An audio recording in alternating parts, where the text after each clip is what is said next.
안녕하세요. 저는 이혼녀 꼬리표를 달기 전 과부가 되어버린 새댁입니다. 개차반 남편과 시댁에서 시집살이를 했고 참다 못해 이혼까지 요구를 한 게 아닌 요구를 당했던 제 이야기를 들려드리려고 글을 씁니다.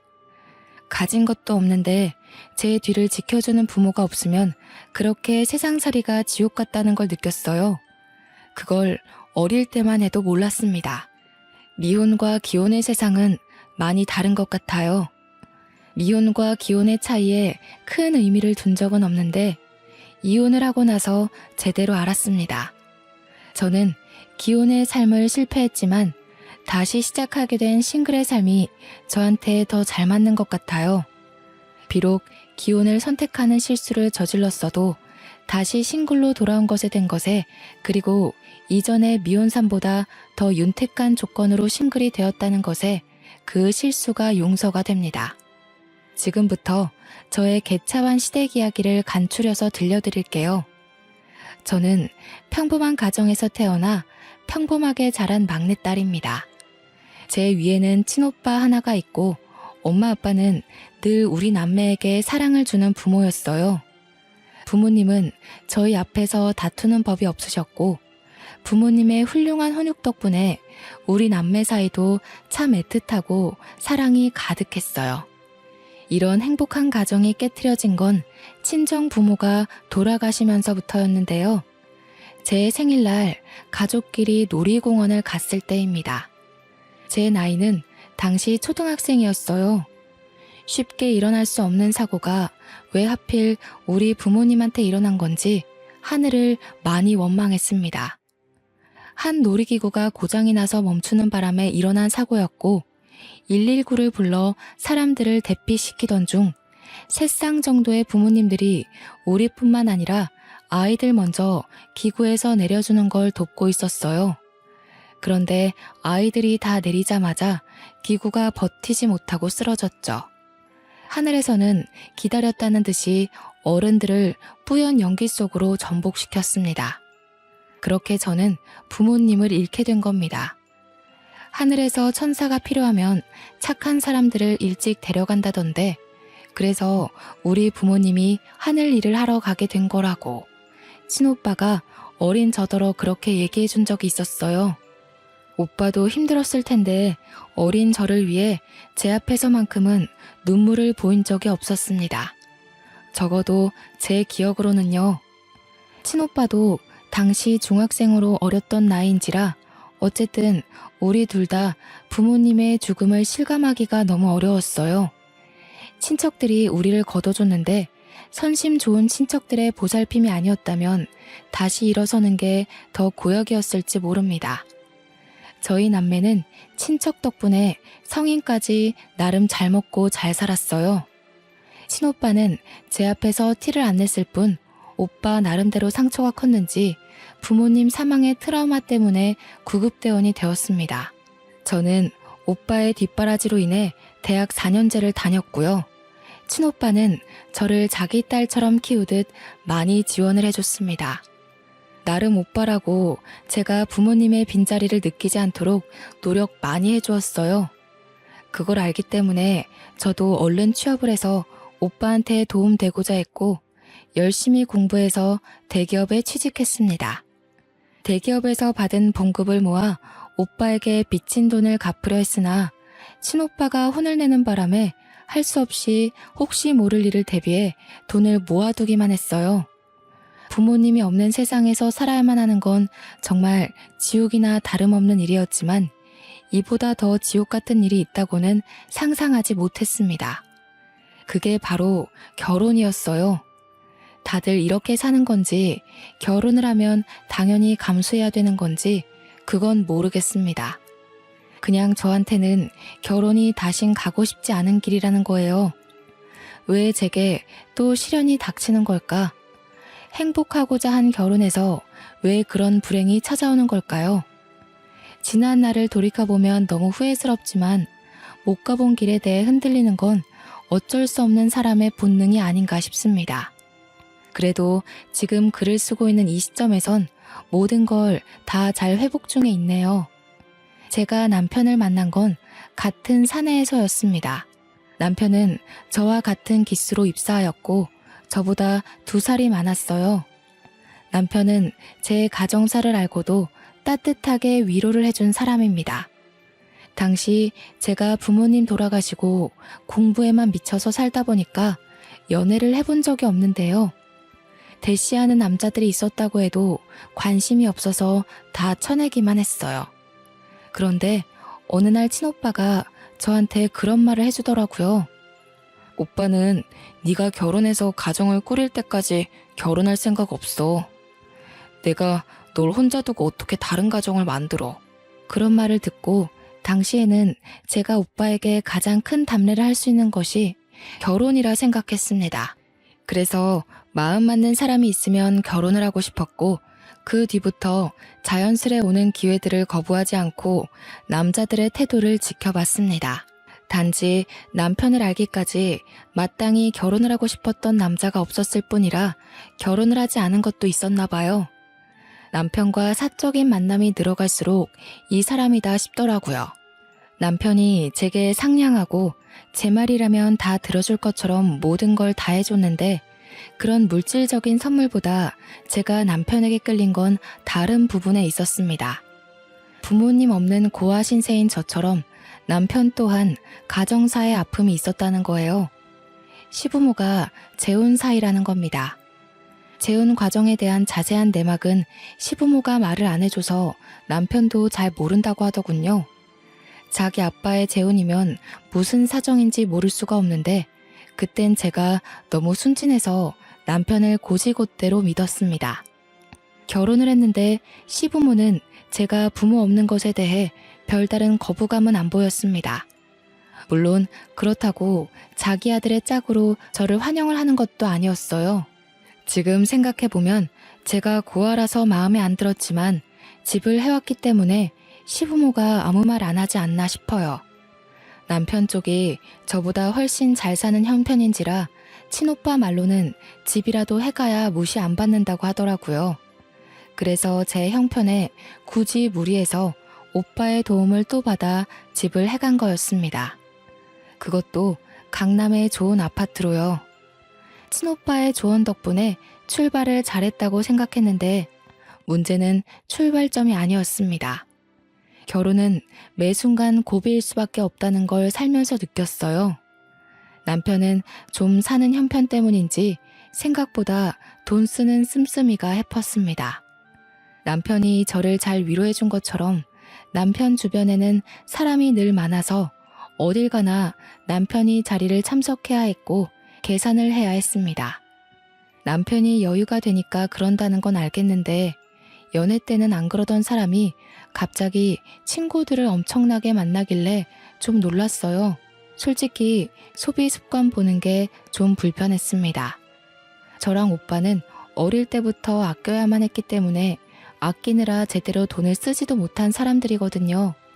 그런데 남편은 정반대라 심지어 한두 번이 아니라서 문제라는 겁니다. 자기야, 돈 너무 많이 쓰는 거 아니야? 이번 주만 벌써 5번째 약속이잖아. 이러다 급할 때 쓸 돈 없으면 어떡하려고. 뭘 그런 걸 걱정하고 그러냐? 사정 되니까 쓰는 거지. 너 챙겨줄 돈 없을까 봐 그래? 내가 얼마나 대단한 사람인지 모르는구나. 알지. 아니, 결혼하기 전에는 안 그랬던 것 같아서. 친구도 잘 안 만나고 친구 없다고 그랬잖아. 그래서 나는 정말 자기가 나 아니면 다른 인맥은 없는 줄 알았는데. 우리 자기 왜 이렇게 순진해? 그때는 주변 인맥 끊고 너한테만 신경 쓰느라 그랬지. 내가 우리 와이프 얻으려면 그 정도는 집중해야 될 거 아니야. 목표를 잃었으니까 그동안 소홀했던 사람들한테 미안했다고 쏘는 거야. 큰 인물이 되려면 대인관계가 다 자산이거든. 남편은 자기 원래 이런 사람이었다고 저한테 다 맞춰주느라 저한테만 소비를 했던 거라고 했습니다. 몰랐던 사실이었지만 남편이 저를 위했던 마음도 그리고 자기 인맥을 관리하는 마음도 나쁜 게 아니라 좋은 마음으로 하는 건데 이 이상 더 말리기가 좀 그랬어요. 그러면서 남편이 저보고도 연애하느라 못 만났던 인맥들 관리하라고 하지만 저는 딱히 그럴 필요성을 잘 못 느끼기도 했고 공부만 했던 사람이라서 친구가 없기도 했습니다. 그냥 그러려니 남편의 말을 넘겼죠. 근데 문제는 남편의 소비 습관이 시부모를 쏙 빼닮았다는 겁니다. 남편이 돈을 잘 버는 거지 시부모는 그저 그런 형편이었거든요. 남편의 용돈 때문에 풍족하게 살 수 있었던 것뿐이라는 거 저도 결혼 전에 남편이 말해줘서 알고 있습니다. 시부모 사는 아파트도 제가 해온 신혼집보다 집값 낮다는 것도 알고 있고요. 남편은 회사를 다니면서도 작게 투자한 곳이 많아서 저보다 수익이 훨씬 많은 사람이었습니다. 시부모는 자기 아들이 손해보는 장사로 결혼했다고 생각해서 그런지 처음에 제가 신혼집을 해왔을 때는 아무 말 안 턴 사람들이 한 해가 지나니까 점점 입을 떼기 시작하더라고요. 그 시작이 바로 시부의 생신이었습니다. 시부 생신 선물 때문에 시모한테서 전화가 온 날이었어요. 아들은 매달 용돈 주는 것만으로도 우리가 이미 선물 받은 거나 다름없다. 그래서 아들한테 더 부탁하긴 면목이 없고 너한테 따로 시애비 선물 기뜸해 주려고 연락했어. 아, 그러세요? 그렇잖아도 뭐 필요한 거 없나 여쭤보려고 연락드리려던 참이었는데 용돈이랑 고민하고 있었거든요. 아버님께서 따로 갖고 싶은 거 있으신가 봐요? 그래도 생일 선물인데 용돈보다는 눈에 보이는 게 좋지 않나 싶네. 다른 축하 파티나 식사 자리는 따로 필요 없고 지갑 하나면 될 것 같은데. 지갑 정도야 사드릴 수 있어서 저는 흔쾌히 알겠다고 했는데요. 시모가 따로 찾아놓은 지갑이 있다고 저한테 보내주더라고요. 그게 바로 제 불행의 시작이었다는 겁니다. 저는 그 지갑 정보를 보고 경악을 금치 못했어요. 지갑이 무려 500만 원짜리 명품 지갑이더라고요. 지갑 하나에 500이라는 것이 놀라워서가 아니에요. 그냥 생신 선물 치고는 너무 과한 금액이라서 당황스러울 뿐이었습니다. 저는 시모한테 다시 연락해서 너무 비싼 것 같다고 말씀을 드렸어요. 너는 우리한테 용돈도 안 주고 혼자 벌어먹고 있지 않니? 집 하나 했다고 두 손 두 발 놓고 있으려고 했어?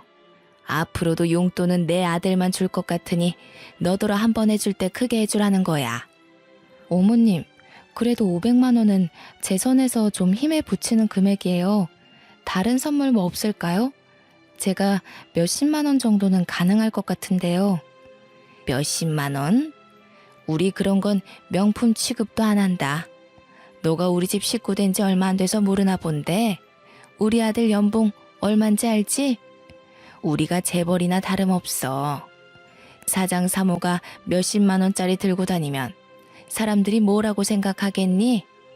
솔직히 시부모 댁이 명품을 들고 다닐 정도로 차고 넘치는 집도 아니었고 명품이 어울리는 사람들도 아니었습니다. 시부모는 남편이 사준 명품 옷이 있더라도 그걸 아낀다며 잘 꺼내 입지도 않는 사람들이에요. 남편 말로는 시부모가 자기 생각해서 용돈 달라는 소리도 잘 안 한다길래 남편이 알아서 시부모 용돈 챙겨주는 거라고 했거든요. 그런데 제가 보는 시부모는 남편이 말해준 이미지와 좀 다르다고 느꼈습니다. 욕심이 없는 사람이라고요? 글쎄요. 저는 문제가 되기 시작한 생신 선물부터 시부모의 욕심을 눈치챘는걸요.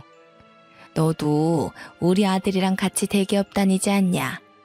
우리 아들만큼은 못해도 500만 원 선물에 부담스럽진 않을 텐데. 설마 우리한테 그 돈 쓰기 아까워서 그런 거니? 아니요, 그럴 리가요. 아무래도 큰 돈이다 보니까 남편이랑 상의해서 결정해야 될 것 같아요. 아버님 첫 생신 선물인데 신경 써서 준비할 테니 걱정 마세요. 우리 아들한테 상의를 하긴 뭐래. 그럼 그게 아들이 사주는 선물이지 며느리로서 주는 게 아니잖아. 너한테 더 안 바랄 테니까 시애비 선물 그거 하나 딱 해줘라. 500만 원 돈이 없어서가 아닙니다. 그냥 처음부터 이렇게나 값비싼 선물을 사드리면 그 다음엔 더 비싼 걸 사야 될 것 같아서였어요. 시모의 첫 부탁인데 남편한테 철저히 비밀로 하라는 시모의 말을 거역할 순 없어서 비밀은 지키되 선물은 다른 걸로 신경 써서 구매를 했습니다. 시부모가 환장하는 명품으로요. 시부 생일날 남편과 함께 시댁으로 동행했고 남편은 잠깐 통화할 때가 있다고 저더러 먼저 올라가라길래 저 혼자 시댁을 들어왔어요. 시모는 제가 선물을 사왔다는 걸 알고 되게 반갑게 반겼습니다. 저에게 속닥거리며 자기가 사오라는 선물을 사왔냐고 시부가 엄청 기대 중이라고 요란 피웠어요. 지갑을 사긴 했죠. 시모가 말한 500만 원짜리가 아니었을 뿐입니다. 저를 끌고 들어간 시모가 시부 앞에서 마치 자기가 칭찬받고 싶어 안달난 사람처럼 자랑까지 하더라고요. 당신 지난달에 명품 지갑 하나 갖고 싶다고 했죠? 우리 새아기가 당신 생각해서 그걸로 딱 사왔지 뭐예요? 제가 따로 연락해서 부탁했다니까요. 난감한 상황이었습니다. 시모의 자랑에 시부는 이미 기대에 찬 눈빛이었어요. 시부가 이 선물을 풀어보기 전에 사실을 말씀드려야겠더라고요. 저는 들뜬 두 사람 앞으로 머쓱하게 웃으면서 시부 지갑 그때 그게 아니고 40만 원 정도의 적당선의 명품으로 샀다고 했어요. 시모한테는 여건이 안 돼서 그렇게 결정한 거라고 죄송하다고 했더니 시모가 그 지갑의 가격을 알고 제 손에 쥐어진 종이 가방을 그 채로 저에게 던졌습니다. 뭐라고? 넌 우리 집을 뭘로 보는 거니? 아니, 시애미를 뭘로 보는 거야? 내 말 귓등으로 들었어? 내가 뭐 재혼했다고 무시하는 거야? 네 시애비가 어떤 사람인데 이런 싸구려를 갖다 줘? 무슨 말씀을 그렇게 하세요? 제가 언제 재혼을 언급했다고. 그리고 싸구려라뇨.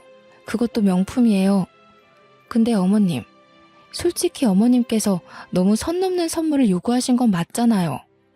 뭐야? 집 해올 때는 돈 많은 것처럼 유세란 유세는 다 부리더니 시댁에 선물 주는 게 그리 아깝든? 내가 쪽팔려서 어디 모임에서 말이나 할 수 있을지 모르겠다.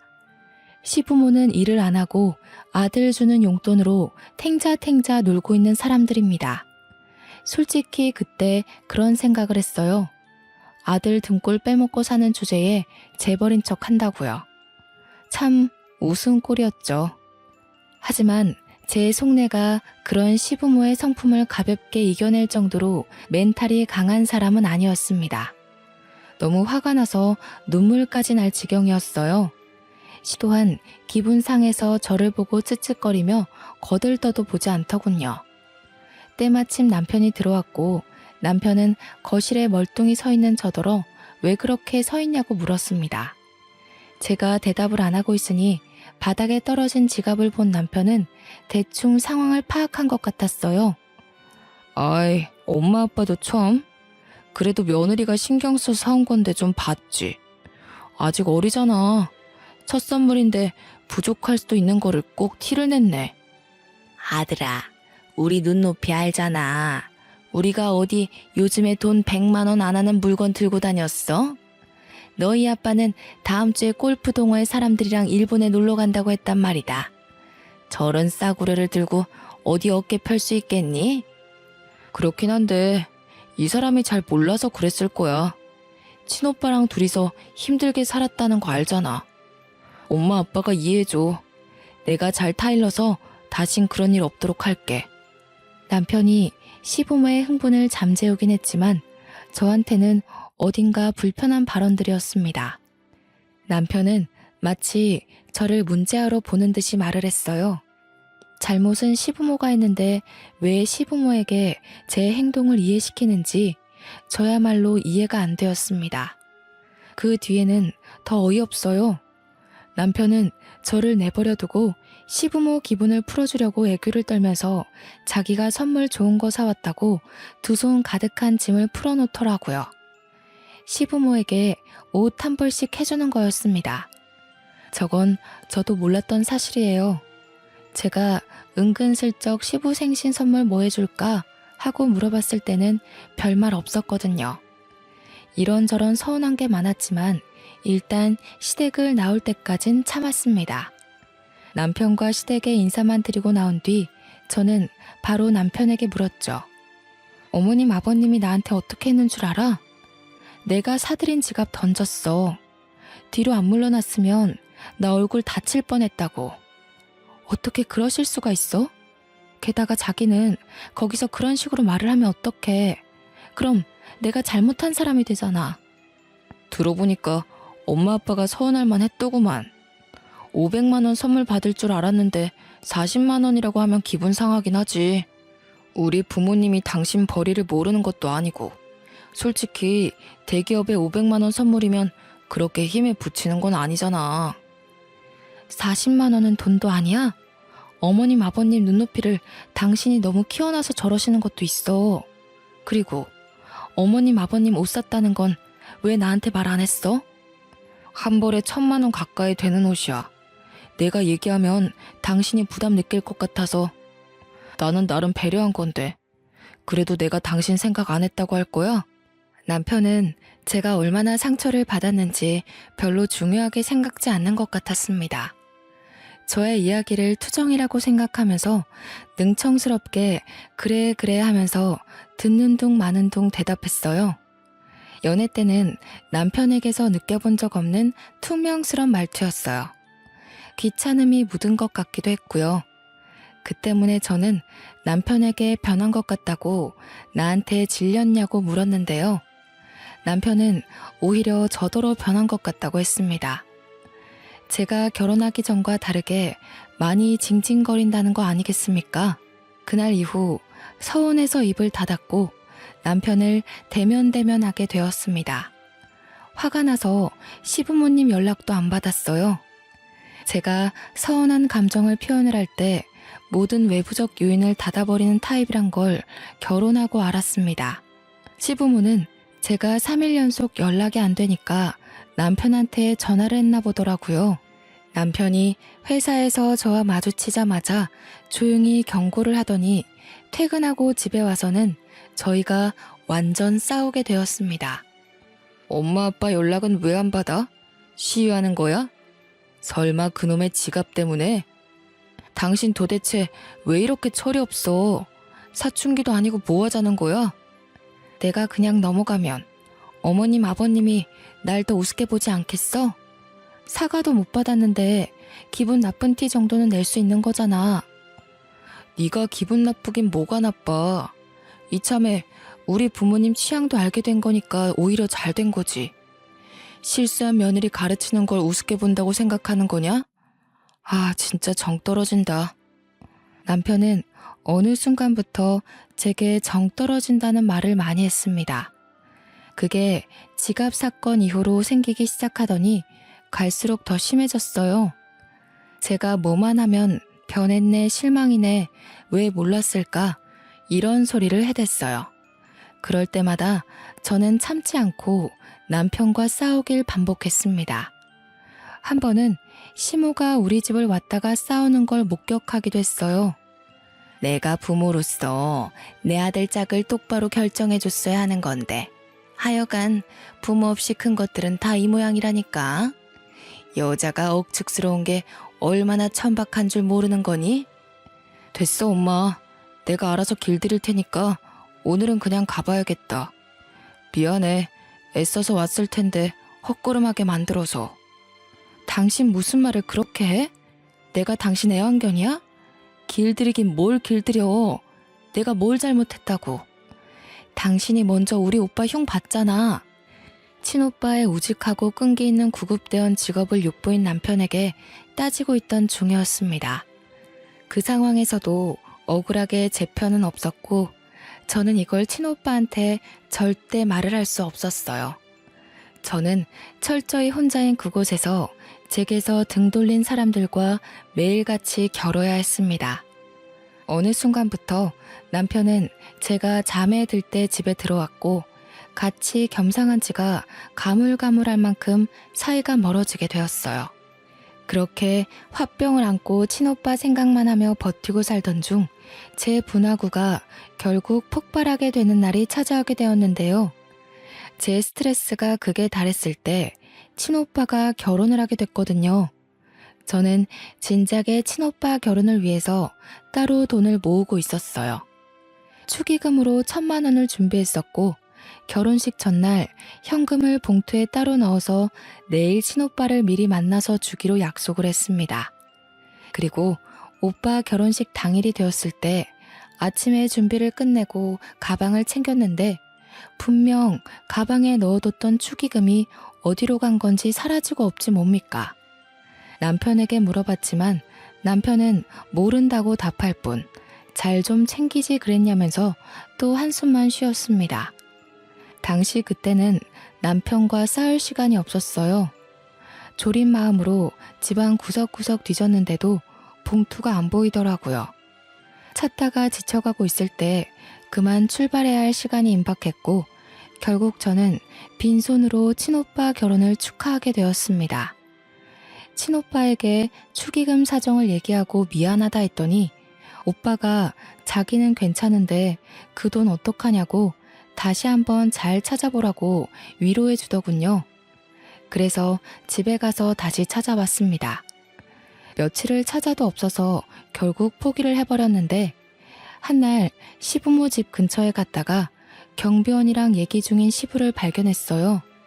시부가 경비원에게 지난번 문제를 일으켰던 500만 원 명품 지갑을 들고 있더라고요. 경비원에게 자랑을 하고 있었습니다. 그런데 왜 그 순간 지난날 잃어버린 축의금이 떠올랐을까요? 저는 시부에게 다가가 시부한테 지갑 사셨네요 라고 슬쩍 물었는데 소스라치게 놀란 시부가 뜻밖의 성질을 부리는 거 아니겠습니까? 그리고는 불이 나게 도망치듯 집으로 들어가길래 저도 황급히 쫓아갔습니다. 밖에서 며느리 만났어. 하필 내가 경비한테 지갑 얘기하고 있다가 그걸 얘가 봤지 뭐야. 우리가 자기 돈 슬쩍 한 걸 눈치채면 어떡해? 에이, 어디 1,000만 원이 자기만 있나? 그리고 눈치채면 어때요? 우리한테 10원 한 장 쓰는 것도 아깝다고 하는 며느리니 이렇게라도 시부모로서 용돈을 받아야지. 현관문이 스무스하게 닫히고 있었는데 완전히 닫히기 전 뛰어들어갔던지라 제가 집안에서 듣고 있었다는 걸 시부모가 몰랐던 모양입니다. 제 돈의 행방을 알게 된 저는 시부모를 큰 소리로 부르면서 버럭 언성을 높였어요. 놀란 시부모가 나자빠지려다 말았는데 이날이 바로 제 분화구가 폭발한 날입니다. 어떻게 그러실 수가 있어요? 저희 집에 몰래 들어와서 제 가방을 뒤지신 거예요? 도둑이세요? 당장 돈 돌려주세요. 안 주시면 경찰에 신고할 거예요. 뭐야? 인정머리 없는 것. 네가 하도 짠순이처럼 돈 아끼니까 우리가 알아서 좀 용돈 탔다. 그러게 네가 우리한테 신경 쓰는 티라도 냈으면 우리가 이렇게까지 했겠어? 죄송하다고 고개 숙이지는 못할 망정 내가 이걸로 도둑 소리까지 들어야 되겠니? 네, 완전 개도둑이죠. 그 돈이 어떤 돈인 줄 알아요? 어머님 아버님이 그렇게 흥청망청 쓸 돈이 아니란 말이에요. 애도 안 하는 짓을 다 늙어서 무슨 추태인 거예요? 살다 이런 사람들 처음 보네 진짜. 뭐? 너 뭐라 그랬어? 감히 시애미한테 도둑? 추태? 여보, 이 애가 정신이 나갔나 봐요. 우리를 우습게 보는 게 맞았다니까요. 야, 내 아들한테 말하면 너 바로 이혼이야. 네, 이혼할게요. 거지 같은 집안 제가 그냥 버리고 말지. 여기서 버티고 살아준 게 제가 아쉬워서 그런 줄 아세요? 저희 오빠가 저 때문에 그만 고생하길 바래서였어요. 그런데 오빠는 아마 제가 이렇게 사는 것에 더 속상할 것 같네요. 이 거지 같은 곳 당장 나가버릴 거니까 제 돈 주세요. 내 돈 달라고요. 목에 핏대를 세우면서 시부모를 잡아먹을 것처럼 악을 썼더니 시부모가 크게 당황하면서 그대로 남편한테 전화를 했습니다. 뒤늦게 남편이 찾아왔고 저는 그 자리에서 남편에게 풀스윙 싸다구를 맞았어요. 누굴 한두 번 손대본 솜씨가 아닌 건지 남편은 쓰러진 저를 멱살 잡고 세워서 흔들기 시작했는데요. 이혼? 네 입에서 그 소리가 먼저 나올 만큼 잘나지 않았을 텐데. 그래, 내가 널 진작에 벌었어야 하는 건데 실수했어. 네가 감히 내 부모님한테 도둑소리를 해? 너 합의 이혼은 기대도 하지 마. 소송할 거야. 위자료나 준비해. 남편이 저를 패대기 치자 그때 시부가 500만 원 지갑에 내용물을 다 빼더니 저에게 던졌습니다. 우리가 잠시 눈이 멀었다. 이깟 것도 며느리라고. 옛다. 치사해서 안 받아. 이렇게 돈에 미친 여자는 내가 처음 본다. 얼른 썩 꺼져버려. 제가 사준 것도 아니고 훔친 돈으로 산 거면서 저더러 도로 가져가라는 시부의 말이 웃기더라고요. 저는 굴하지 않고 그 지갑을 들고서 다시 시부에게 던졌습니다. 아버님 손때 묻은 건 더 이상 명품이 아니죠. 당신들도 돈이나 준비하세요. 진짜 돈에 미친 여자가 어떤 건지 보여드릴게요. 그래야 저도 그런 욕 먹는 게 덜 억울하지 않겠어요? 제대로 고소해 줄 테니까 기다려요. 내 전 재산을 털어서라도 당신들 쫄딱 망하게 할 거야. 그렇게 저는 집을 떠났고 여전히 친오빠한테 말하지 못했습니다. 그냥 혼자 모텔 잡아 지냈죠. 며칠간 변호사 사무실을 돌면서 소송할 방도를 알아보았습니다. 회사에서 남편을 마주치더라도 저희는 눈 한 번 마주치지 않았어요. 저희 사이를 아는 동료들은 저에게 한 번씩 싸웠냐고 묻기도 했는데 그때마다 저는 숨기지 않고 이혼할 거라고 말했습니다. 그 뒤로 동료들은 더 이상 저와 남편의 어색한 분위기를 질문하는 일은 없었는데요. 이혼을 앞두고 있다는 사실이 소문이 나서 남편 귀에까지 들어갔더라고요. 듣자 하니 남편은 이혼을 확실히 끝낼 때까지 이혼 사정을 숨기려고 했었나 봅니다.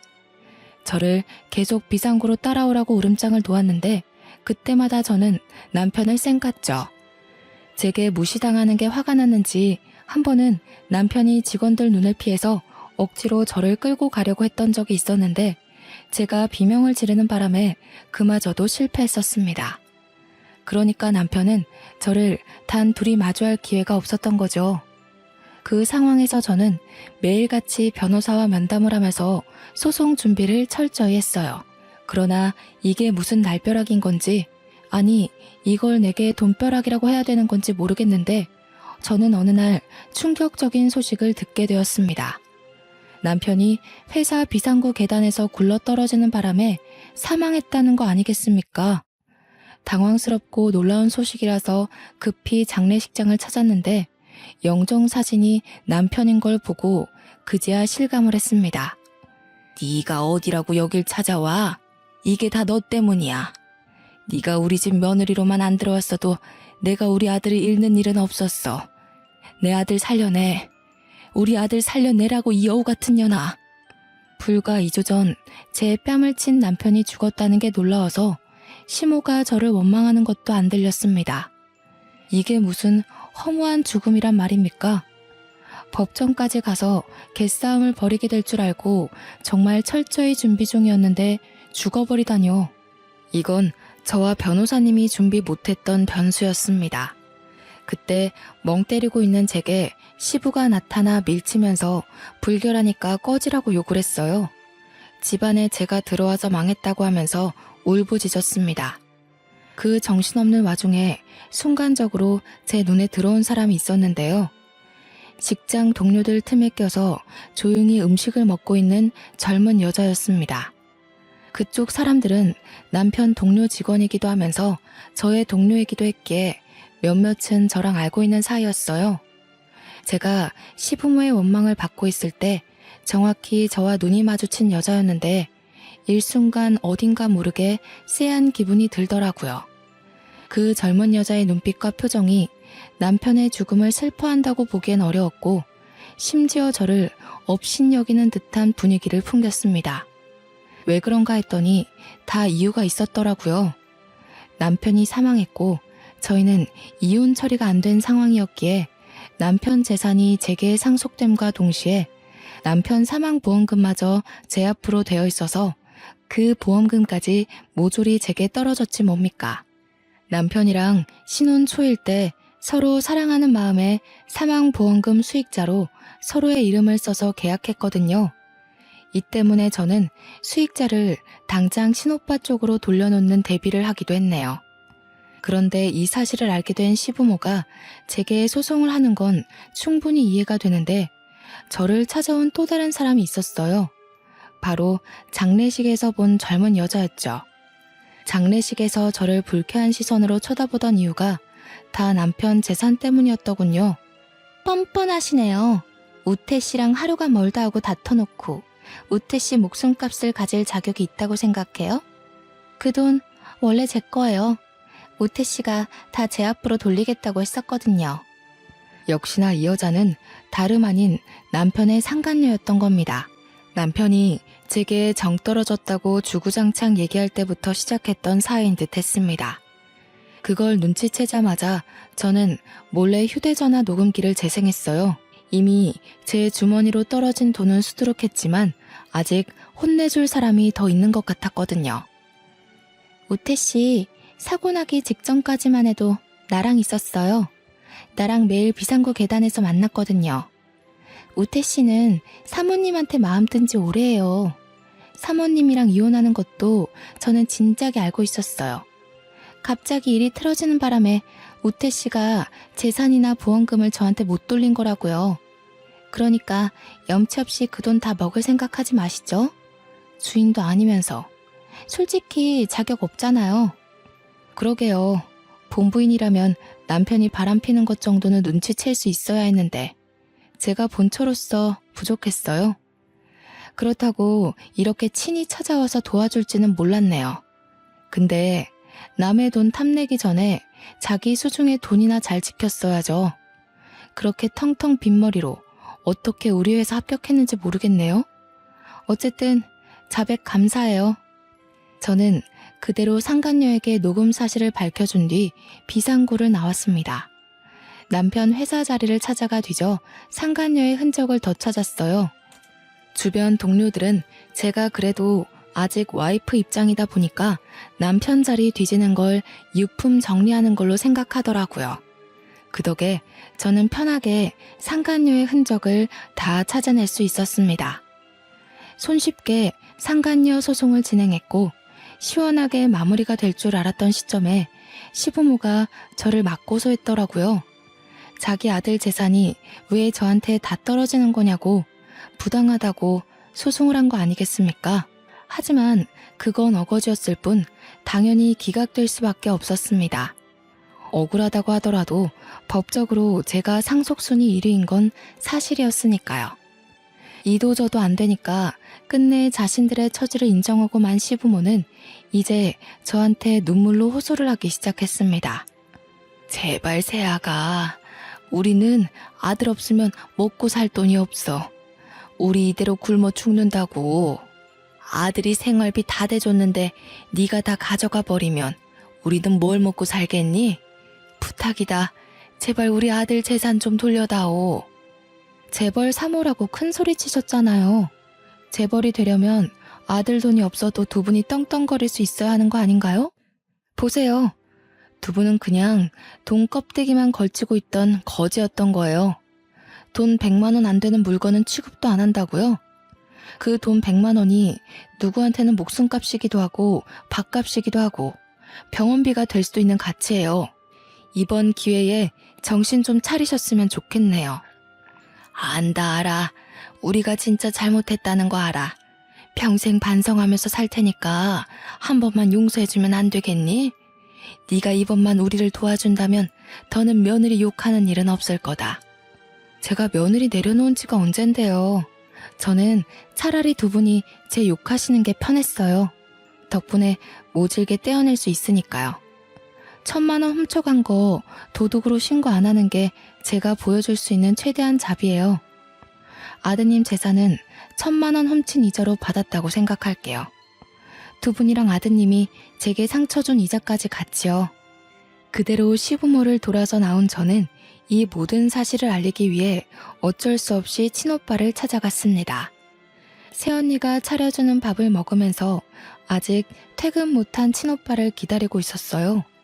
그래서 저는 새언니한테 제 사정을 먼저 말했습니다.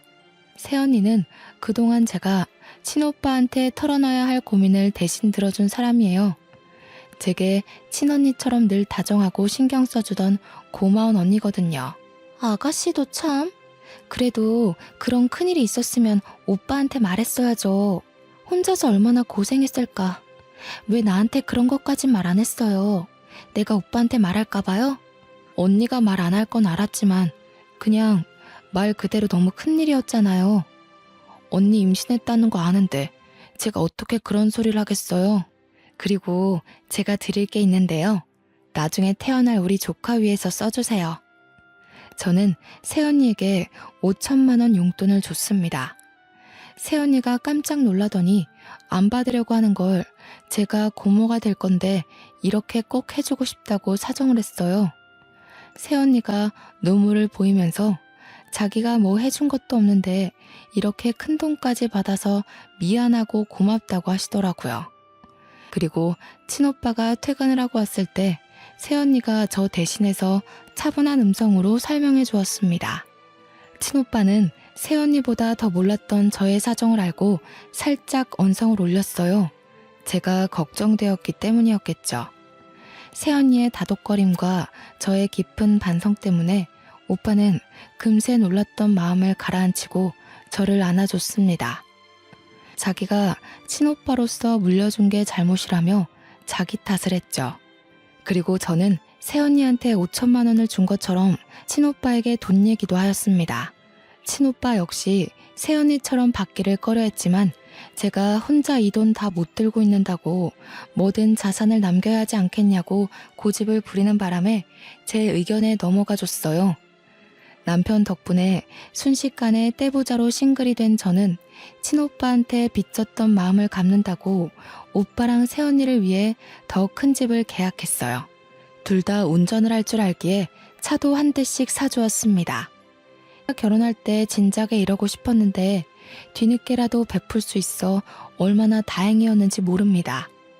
지금 저는 친오빠 집에 얹혀 지내면서 새로 살 집을 알아보고 있어요. 친오빠랑 새언니가 집도 넓은데 그냥 같이 살자고 했으나 둘 사이를 방해하는 눈치가 없는 시누이가 되고 싶진 않았습니다. 그래서 근처에 집을 구하는 걸로 합의를 봤어요. 그리고 제가 전화번호를 바꾼 게 아니라서 가끔씩 전 시모한테 문자가 왔는데요. 시모가 시부의 불륜녀였더라고요. 지금 시부가 옛날 버릇 못 버리고 또 바람나서 자기를 버렸다는데 집에서 쫓겨나는 바람에 시모가 갈 데가 없다고 하지 뭡니까. 그리고 늙은 나이에 일할 데도 없고 능력도 없어서 단순 노동을 하는 것 같더라고요. 시모가 자기는 이런 데서 더 일 못한다고 저더러 계속 재산 3분의 1만 달라고 하길래 스팸 처리해버렸습니다. 정말 개판인 사람들이 아니지 않나요? 제가 어떻게 저런 호랑이 굴에 들어갔는지 모르겠네요. 아무것도 모르고 들어간 게 어쩌면 다행이라고 생각해야겠어요. 원래 시부모가 개차반인 사람들이었지만 시부모에게 들은 욕 중에서 아직까지 제 마음에 남아있는 말이 있었는데요. 바로 부모 없는 자식들은 다 이 모양이냐는 말이 유독 강하게 남아있어요. 괜히 하늘에 계신 엄마 아빠를 욕먹게 한 것 같아서 그게 결국 제 탓 같아서 자책을 하기도 한답니다. 친오빠한테는 말 못한 상처라서 저 혼자 추스르고 이겨내야 되는데 청취자분들께서 응원 한마디씩만 해주실 수 있나요? 제가 한 번씩 약한 생각을 할 때가 있어서 이렇게 다른 사람들에게 억지로 위로를 끌어내네요. 그래도 지금은 이혼하기 전과 비교할 때면 제 앞에 또다시 기회가 온 거나 마찬가지 아니겠습니까? 저를 개털로 만들어버리겠다던 전 남편의 각오는 결국 자기네 식구들을 개털로 만드는 결과를 내버렸네요. 역시 신은 공평하다는 말이 괜히 나온 게 아니라고 봅니다. 앞으로 저는 새로운 주어진 기회를 감사히 생각하면서 더 열심히 살아보려고요. 길었던 제 이야기 시간 할애해서 들어주신 거 정말 감사드리고 모두 행복하시길 바랍니다.